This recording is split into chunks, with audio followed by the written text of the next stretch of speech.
Hello and welcome to this first of our Laidlaw Schools Trust Apple Regional Training Centre courses. And this first one we are very excited about, and we are delighted to be sharing about how Pedagogy First and getting started with Apple Teacher can support your classroom practice.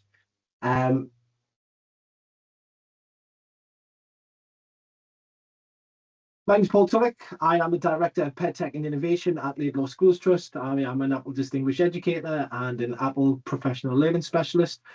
I'll be taking you through this webinar tonight, and hopefully there'll be lots to learn, and there'll be things for you to take away and use immediately. So why Apple Teacher? Apple Teacher is absolutely fantastic because it's all centered around supporting high quality teaching and learning with a pedagogy first approach.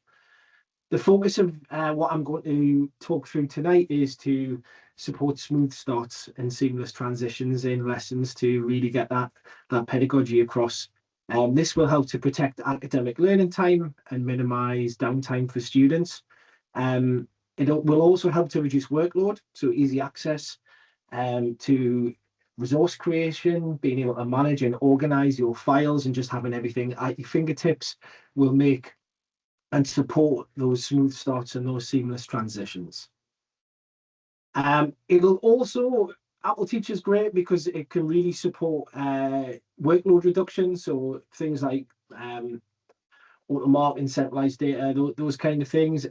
Not in this session, but there are things that can support that. And it will really enhance the teaching and learning because you'll spend more time teaching, which will increase the efficiency and the teaching time in the classroom, and it will help to reduce the cognitive load for students as well.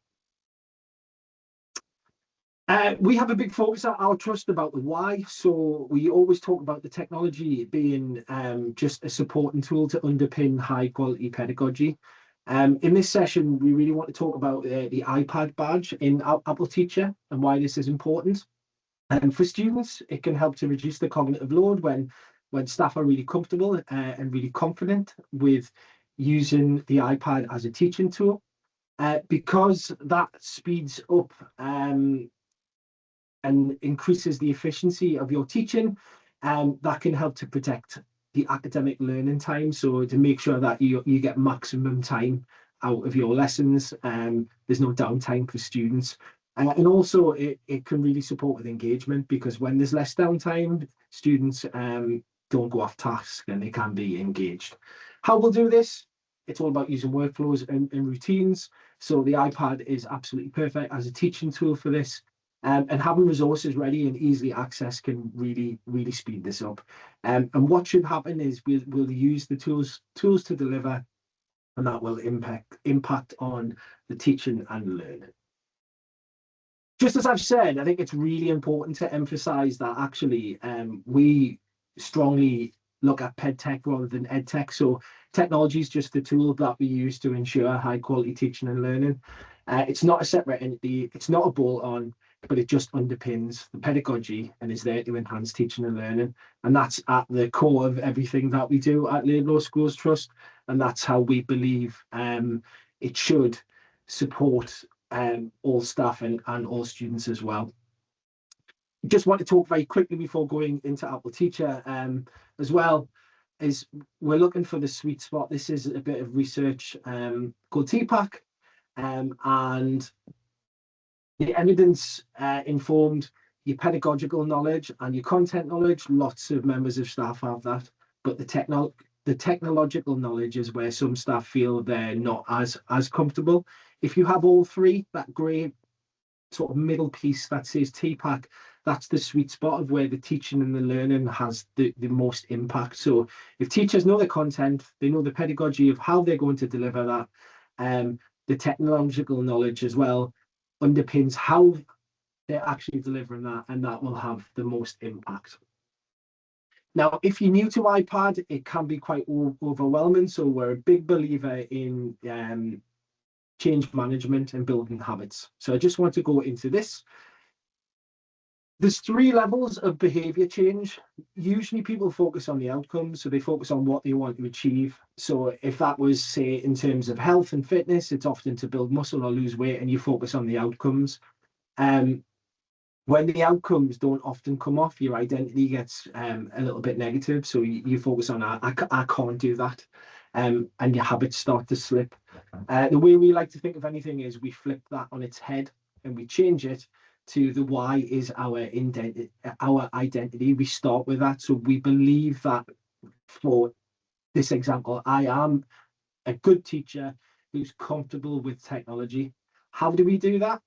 We build small habits.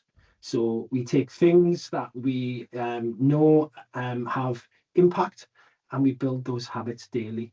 Small habits at first. We can't go full hog and do everything at once, but small habits first. And then what should happen is the outcomes change. So we like to flip that on its head. We like to form the identity and then build the habits, and then the outcomes will improve. Now, if you're new to Apple Teacher, or if you're new to iPad, you might not have heard of Apple Teacher. You might not be very confident using iPad. You might be a power user, but Apple Teacher is a really good free resource. It's a free professional learning program built by Apple around the core apps that are built into your iPad, for free. So it's self-paced as well, so you can dip in and dip out, and you can choose whatever you want to do. You don't have to do everything all at once. You can do small little segments, build those small habits as I've just discussed. It's available to everybody, so everybody can sign up for free. It's absolutely free.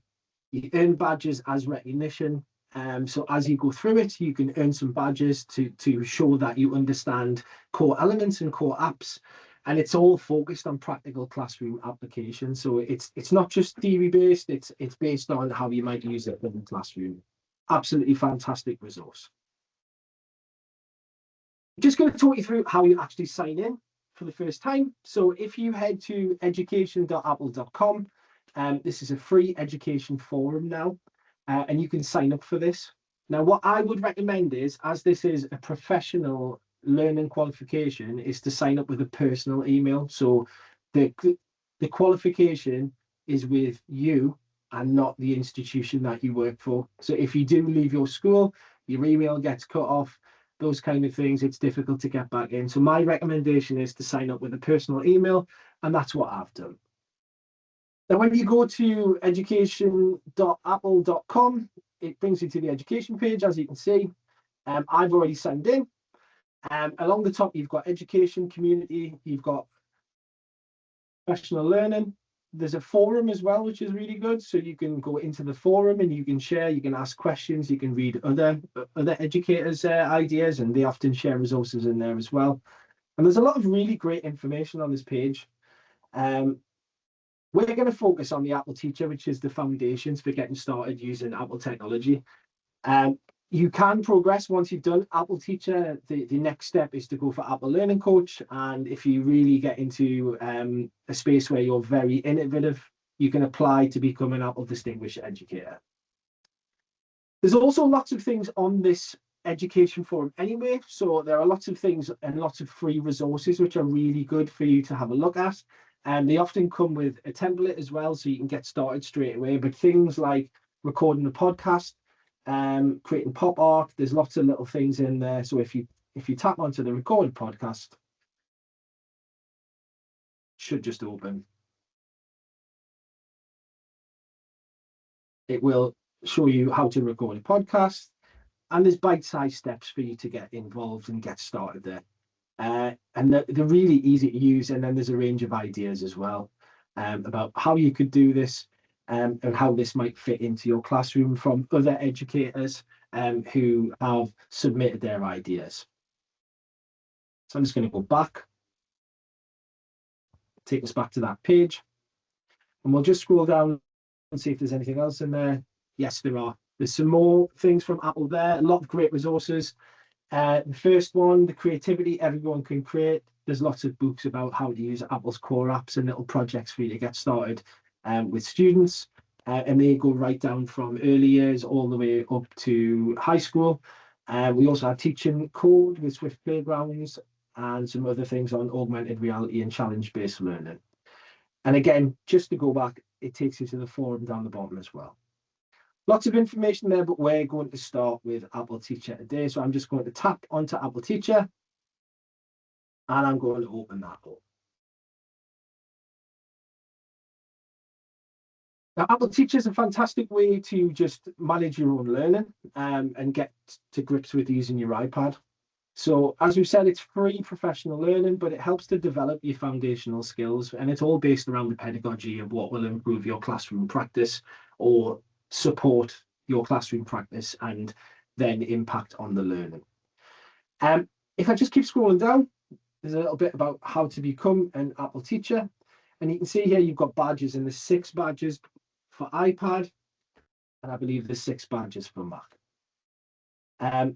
Once you've qualified and you've got all 6 badges, and you get this by doing a small test, at the end of each sort of topic, there's multiple choice, 5 questions with multiple choice answers, and I believe if you get 4 out of 5 right, you earn that badge.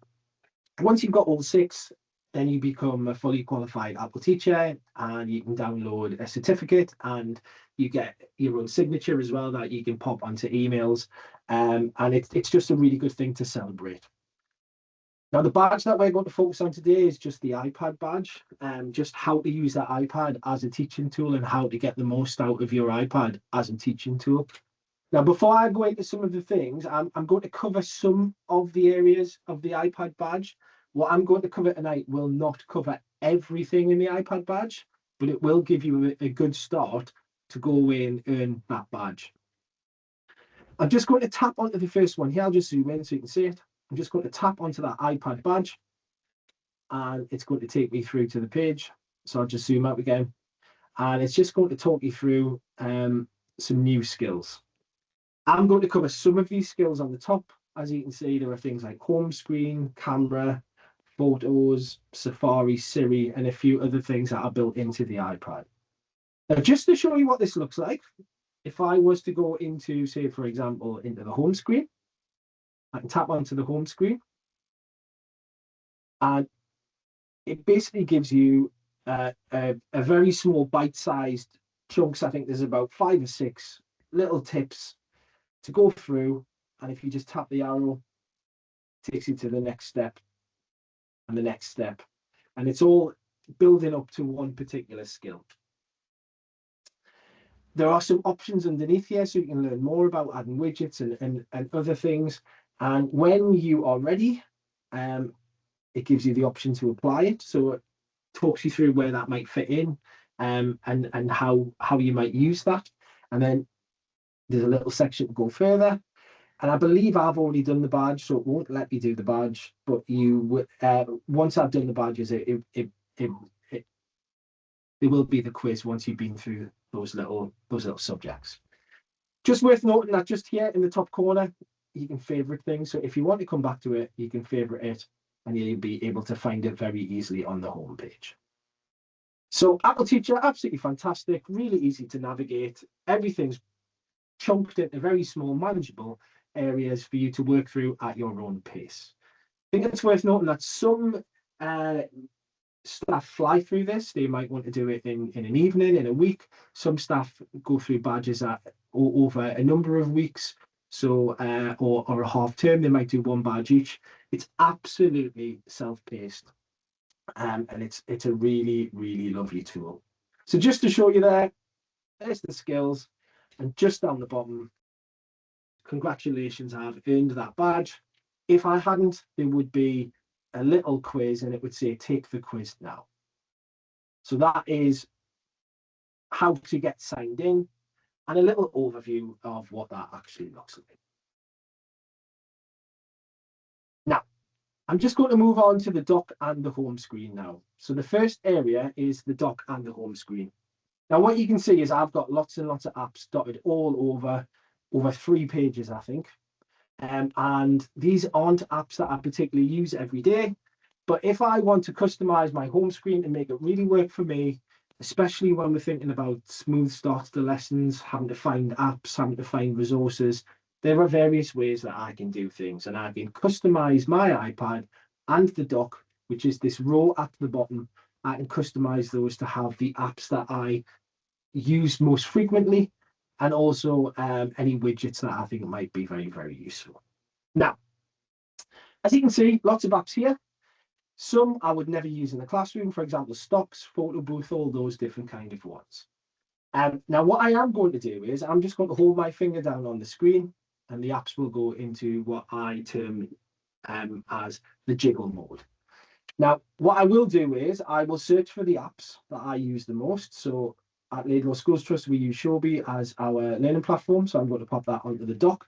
And it's simply just a case of holding your finger down and dragging it onto the dock. I use reminders a lot as well. I have my email. I'm also a big advocate of Keynote, and I use Pages as well. Now, what you'll notice is if I hold my finger down here, I can still swipe and I can find other apps. So what I'm going to do is I'm going to keep my finger held with one finger, and I'm going to tap with the other finger, and I'm going to stack those up, and I'm going to pull them down to the bottom. I can also do this by stacking them on top of other apps. So I can create little folders if I so wished. So I could drop things into there. So these are ones that I might not use. So for example, Apple TV, stocks, photo booth, tips, and the phone I would never use. And I can just literally either drag them over the top and hold my finger there and just pop them in. And I can rename that folder as well if I so wish. So I'll just call those Apple apps. And I can create folders and I can organize things around my home screen.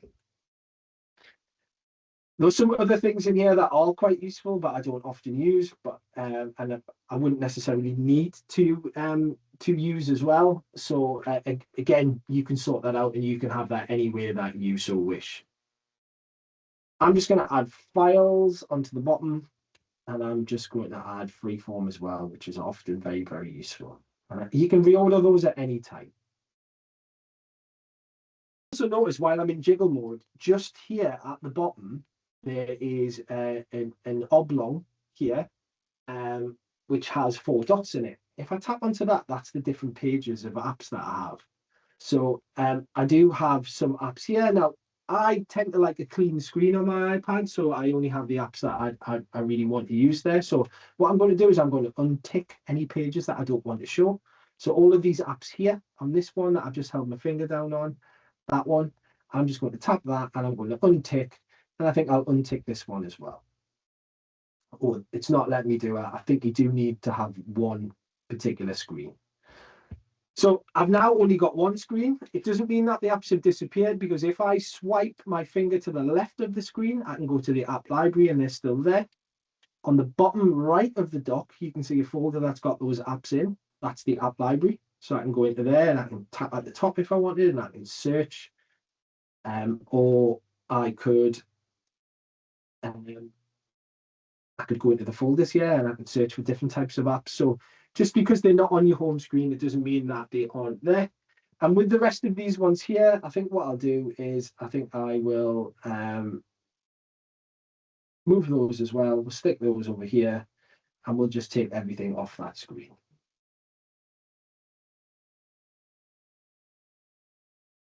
Now what I can do is I can go and I'm going to untick that screen. I'll tick the first one.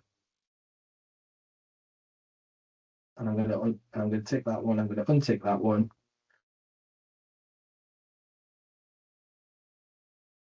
I'm going to remove that page. I'll just have that one in there instead. So now I've got 2 pages. Now the other thing that I can do is, if I wanted to, I'm gonna hold my finger down as well. If I don't want them on the screen, I can go to remove app, and I actually get the option, if you've got that set up by your school or trust. Sometimes they won't let you delete apps, but I'm just going to remove from the home screen. So I'm going to go into that jiggle mode again. I'm going to tap on the minus button and I'm just going to remove it from the home screen, and that just simply moves it into the app library so I can keep my screen nice and clean.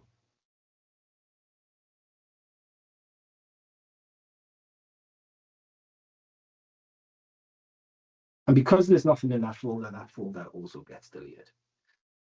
Now, one other thing that's really worth noting is if you look in the top left-hand corner, when we're in edit mode, you'll see there is a button that says edit.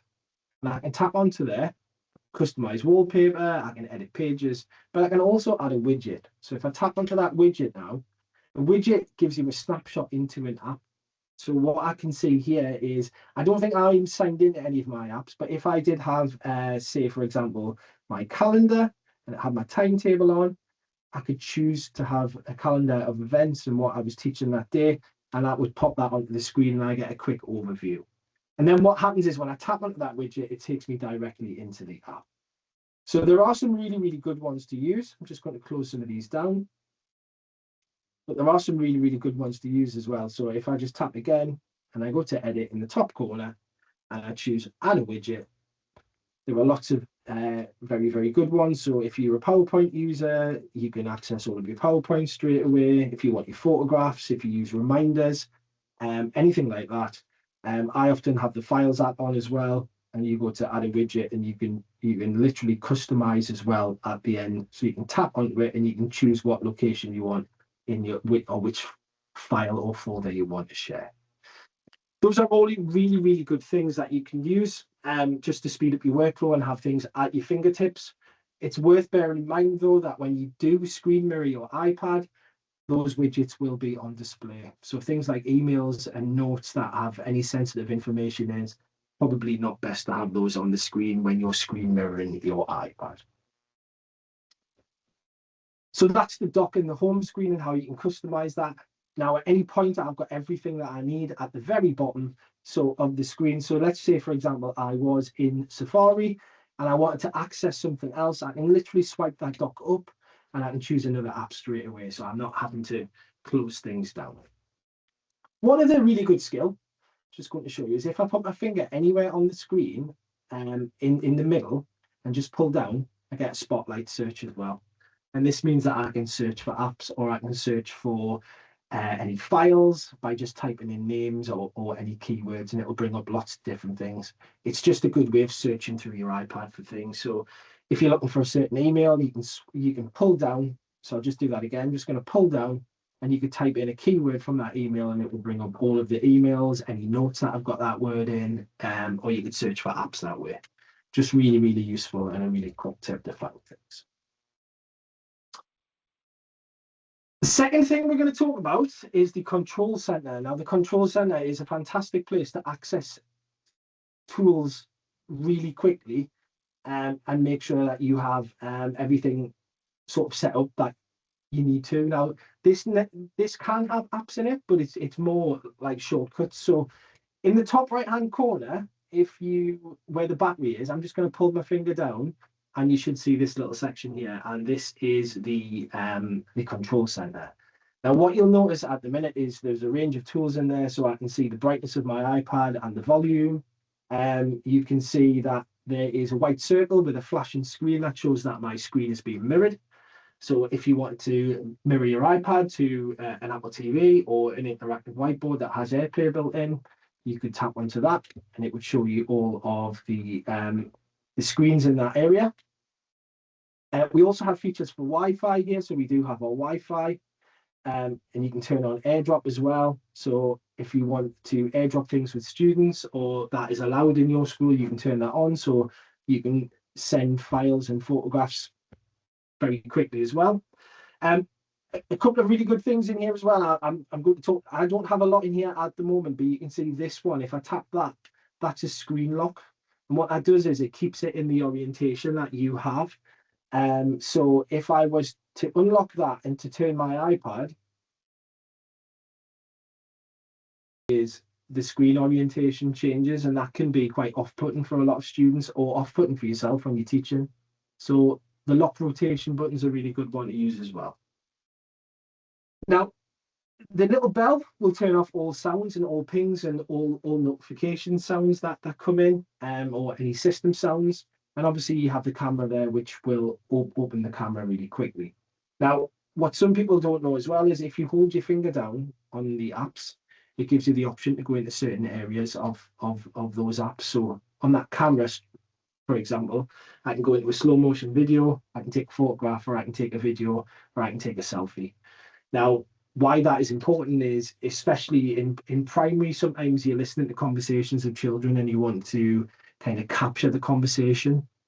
And sometimes by the time you've found your camera and you've searched for it, and then you have to swipe and change it to video, you've missed the start of that conversation, or you've missed the real point that you want. Whereas if you just pull down the control center and held your finger, you could go straight into taking a video. Now, it's also worth noting that it's the same on most apps. So if I was to hold down on Keynote here, for example, I get a shortcut here. So I can go into choosing a new Keynote, a theme. If I have used Keynote before and I'm signed into my iCloud, it will show me the 6 last Keynotes that I used and things like that. Same with the Reminders app. I can hold my finger down and it'll go straight into adding a new reminder, or those kind of things. You can also lock some apps as well with a passcode. Now, customizing your control center is really a very useful tool, and it's really key here. So what you can do is if you look at the top, just above the airplane, about 2 centimeters up, there's a plus button here. And if I go to plus, I can add in some controls. So at the bottom, you'll see it is add a control with a plus button next to it. Now here, there are lots of different controls that I can use.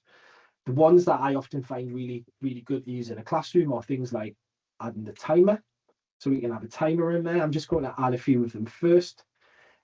We can have things like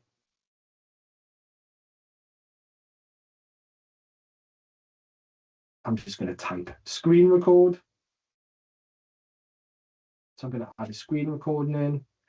And another often useful one is if you want to add a note very quickly, you can go to notes and you can add either a note or a quick note. So I'm just going to go to add a note. You'll see that it's added those all there. And because I'm still in that edit mode, I can move those about at any point. And I'm just going to tap anywhere on the screen just to come out of that mode. I'm going to pull down again from the control center. And what you see is I now have those tools there. Now, if we are looking at this through the theme of smooth starts in lessons and seamless transitions as well, what we could do is we could use the timer function just to set a task for students. So you could hold your finger down and then you can slide that up and down, and you can set that timer, which will run in the background and it will play a sound when it's finished. So what I could do is I could just set a timer, say it's the start of a lesson and we're recapping learning from yesterday. I might have a task ready. It's going to take 5 minutes. I'm just going to go to the control center. I'm going to pull down, hold on the timer. I'm going to start a 5-minute timer, and that timer will run in the background. Now, when I tap off it, you can see the timer is running. If I just tap it once, it will open the whole timer, and I could leave that on the board if I wanted, or it will just make the sound that runs in the background. But again, a really, really useful tool. Now, the other thing that's really useful in here is screen record as well. So I've got screen recording here. If I hold my finger down on it, it tells me where it's going to save the video that it's going to take on my iPad. So I'm going to take a video, I'm going to screen record my iPad, and it will save it to the Photos app. Now, one thing that's worth noticing is if you look underneath, you will see the microphone is turned off. If I turn that on, that means that I can speak, and it will not only record the sound that's being played through the iPad, if there's any music or anything like that, but it will also record my voice. And this can be particularly useful if you're using something like Notes. So if I opened up the Notes app, and let's just say I was wanting to work through an example, I'm going to tap on the 3 dots there. Just do that again, so it's quite quick.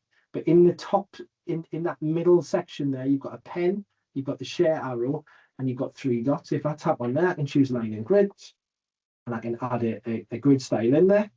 And now what I can do is, if I want to model an example, I could hold my finger down, make sure the microphone's on. I'm going to tap start recording. It will give me a 3-second countdown. I can tap off, and I can explain a process. So say it was column addition. Just have to turn on my stylus, apologies. Say it was column addition. So it might be 25, add 13. if I hold my finger down, that should, it hasn't done it there, bit wobbly, but I can do 2513. And I can, so what I would have to do is I would start with the units first, and then I would add the tens afterwards. So I'm going to add the units, 5 and 3 is 8.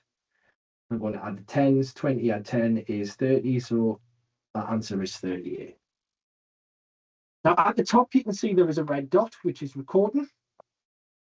And if I tap onto that red dot, it will immediately give me the option to stop recording. And what will happen is, if I go into the camera roll, it's created a video of me explaining that process, which I can use. I can airdrop to students, I could upload it to Showbie or whatever it is that you use. But the control center just allows you to get a really quick snapshot into the tools that are really useful to enhance that teaching and learning. Now, the amount of times that you might write something on a whiteboard, or you might have to model an explanation again, this can eliminate it, so you can actually record your modeling, your instruction live as you do it, and then it can be watched back as many times as possible. So the control center is a really, really useful tool. Now, one of the most useful tools in the control center as well is if you're using your iPad as a teaching tool and you're mirroring your iPad onto the board, you do not want any notifications to be popping down from the top, whether that be emails with sensitive data coming in, whether it be notifications from a social media account that you might use for a class. Anything that allows notifications to come through can be distracting, not only for the students, but also very distracting for yourself. So here you will see, if I tap here, we have what's called focus mode. Now, there are 3 set up, very, very generic setups. So you can have do not disturb, which means you won't be notified of anything. You can have a personal one and you can have a work one. Now, if I just tap on the 3 dots, I get the option to run these for an hour, certain times until I leave a location. But I actually want to go into the settings here, and I want to create a new do not disturb, or a new focus setting, sorry. So I'm going to tap the arrow to go back. And now I'm in the focus page. Now, just to show you as well, I'm just going to close that down. This can also be found in the settings. So I could tap onto the settings icon. There's a search bar, and I could go to focus. And I could tap there, and it would take me straight into the focus as well. And I just want to show you that little tip that I gave in the first section. That is, if I pull down and I just type in focus, I can also go straight into the settings and find focus there using Spotlight Search. Now, what I want to do is I want to create my own focus mode for when I'm teaching or when I'm in school. So what I'm going to do is I'm going to hit the plus in the top corner. And this time I'm going to create a custom one at the top. So I'm just going to tap on the custom. I'm going to name it teaching. I'm going to give it a color. And I'm going to give it an icon. Now, I could give it an emoji if I so wished, but I'm just going to give it an icon. I'm then going to go to next, and this is where it allows me to customize what happens during that focus. So what I'm going to do is I'm going to tap, and it brings us to this page where we can choose some settings. Now, you'll see at the top, this little section here, which says I can silence notifications. Now, what I can do here is I can tap on it. I can allow notifications from people, or I can silence notifications from people. Now, this mainly relates to phones, iPhones that have this, but I don't want any notifications from anyone. So when I'm teaching, I really don't want any notifications from anyone at all. So I'm going to choose tick. And when I'm teaching, I don't want any notifications from apps. So I'm going to untick the photos, and I'm going to, I'm just going to choose that I don't want any apps to notify me. Now here it can get a little bit more complex. So you can choose what you want your homepage to look like. So when you go into teaching and learning mode, you can choose those pages. Now I have already chosen I don't want apps on my screen, so I'm not going to choose anything there. But here is where it gets interesting. Is I can set the smart activation, so it will turn on automatically. That will get used to when I use my iPad.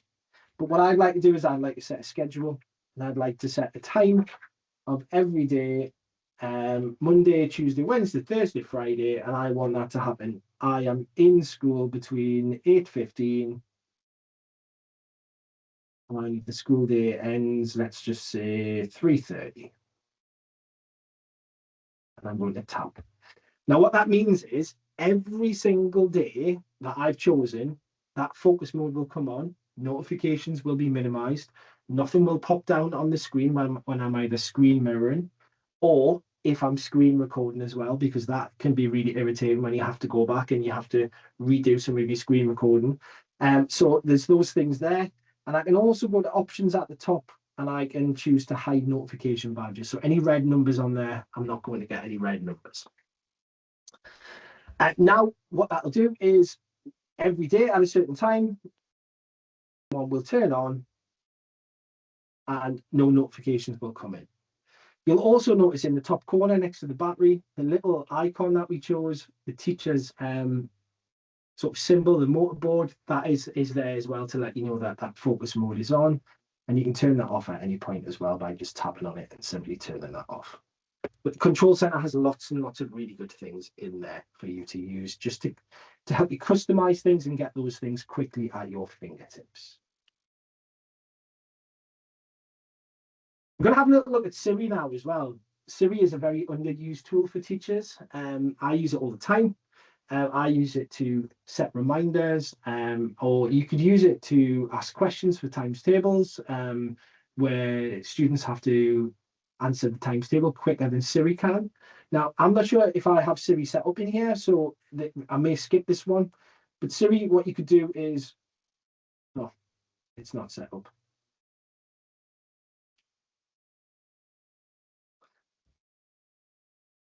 We are set up now. So what I could do is I could hold down the home button and I could ask Siri. I often do it to set reminders. So things like set a reminder to email all staff about CPD tomorrow at 3 p.m. It'll set me that reminder. And now if I go into the reminders app, 3 p.m, that's going to notify me that I need to email staff. I can also use it for things like spelling. Hey Siri, how do I spell catastrophe? Catastrophe. A-T-A-S-O-H-E.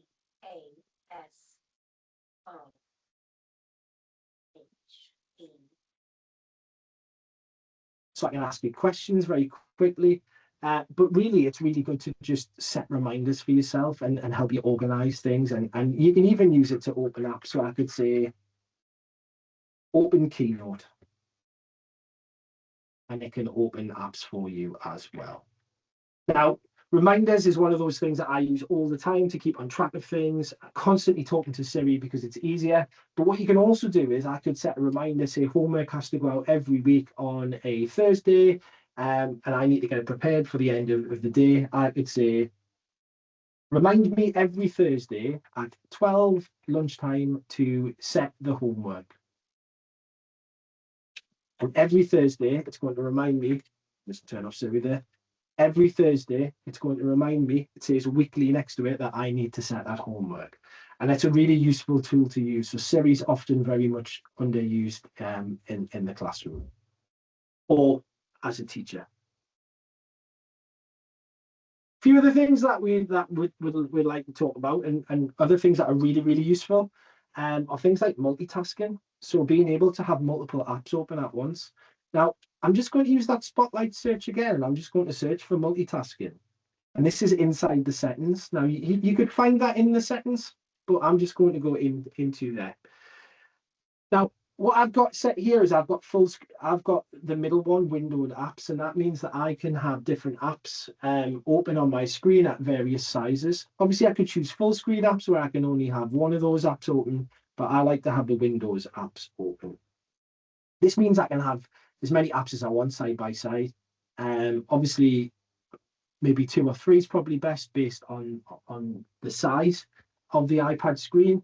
But it's a really good thing to kind of have. You'll also notice as well, a really good one here, it says in the middle, 4 and 5 finger app switching. And that just simply means if I just push up, I've got 2 apps open there. If I swipe with my fingers, 4 or 5 fingers, one way or the other, I can swipe between those apps without actually having to go into the app. And that one's really useful as well. Now, what I am going to do is I'm going to open a note, and I'm going to delete that note. So I'm going to swipe that way, delete the note, and I'm going to create a new note.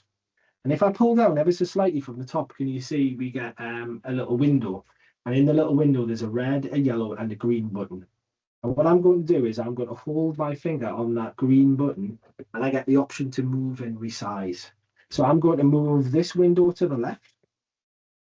And then what I'm going to do is I'm going to swipe, and I'm going to open Safari, and I'm going to do the same again. And I'm going to hold my finger, and I'm going to move this one to the right. And what I can do now is I've got 2 windows open, so I could be taking a note, I could be typing. But the really good thing that I can do is I can use things like drag and drop. So if I was creating a resource, and this doesn't have to be notes, it could be a PowerPoint, it could be a keynote, it could be whatever it is that you use, I could highlight something and hold my finger on it, and you'll see it jumps off the screen. And when I drag it over, it pops it into the document. Now, this also works with photographs. I'm hoping this one's going to work here. Yep, and drag that over, and it'll pop the photograph straight in. Those multitasking gestures can be really, really useful. So you can just drag and drop between and create those resources very quickly. This is also really good to use in the classroom as well. So if you use something like class charts and you want to monitor behavior, or you want reward points, you could have that open side by side with whatever else you have on the board as well, and students can see that. Or you can compare 2 different sort of resources as well. Now, what's really interesting as well is I'm just going to close down that note for a second. Is if I hold my finger down onto Safari as well, I can open a new window of Safari, and I can do the same again. Now, this time what I'm going to do is in the bottom right hand corner, there's a little black bar, and I'm going to drag that little black bar in. Did that too slowly, and you can see I can resize that. So I can resize it by there, and I can drag it around by the top. So if I want to be slightly bigger, I can have 2 of the same app open. So if you're using something like Shobi, you could have 2 different lessons open, or 2 different documents open, so you can see those things. Another really good thing as well is just one last thing to show you on the multitasking is I've just opened Notes again. It's opened it right back into the same position again, which is really, really useful. But on this one, if I hold my finger down again on that green, we're onto slide over mode. What that means is I can hide it off the screen, and I can pull it back on when I need to. So if I'm using things, I can hide that off the screen, and then when I need it, I can pull that back on, and I can start using those apps as well. Multitasking is really, really useful. Very, very easy to use, but it's a real game changer for if you're trying to make resources. It's much faster to do drag and drop rather than copy and paste, or save things to your camera roll and then upload it. And again, if I push up, you can see that those apps are in a certain size, and I can just close those down rather than the full size window. Very, very easy, very, very simple to use. 2 more things that are worth looking at and worth showing you. One would be using Safari. So if I go to use Safari now, and I open up Safari, I'm just going to make it full page again by just tapping on that green button and making it full page again. An often overlooked thing in Safari is you can create tabs and you can create groups.